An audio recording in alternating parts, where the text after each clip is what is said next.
पहले गाड़ियां निकलने दे, गाड़ियां कैसे हटने रास्ते थोड़े यार गिरा दो, हाँ एंटी गिरा दो, एंटी फिल्टर। आपको जो शॉट चाहिए वहाँ रोक देना 2 सेकंड के लिए, हम उसी जेस्चर पर रुकते हैं, फिर कंटिन्यू करेंगे। यार मोबाइल किसके पास है? बाकी जबरदस्त बना, जहाँ आप बोलो रुको वहाँ रुक जाएंगे। क्या करना है? बेशक गिरा दो, 1 सेकंड में गिरा रहा है। गुस्सा बाबा, शाबाश। आना यार, क्या सीखते रहोगे? मौका बस सीखने मत।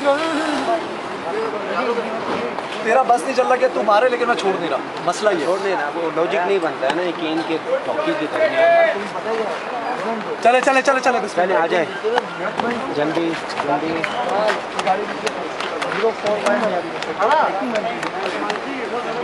क्या क्या हो जाए?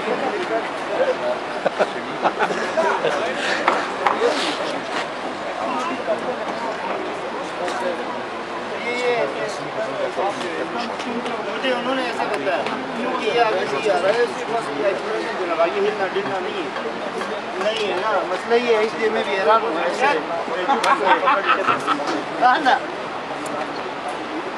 मेरे इसमें छोड़ो, हुंडा याद आ रहा है, हुंडा याद आ रहा है, सारा हुंडा यही उठाना। चले सर आ जाए, लाइट जा रही है बिल्कुल, कॉप्टर भी है।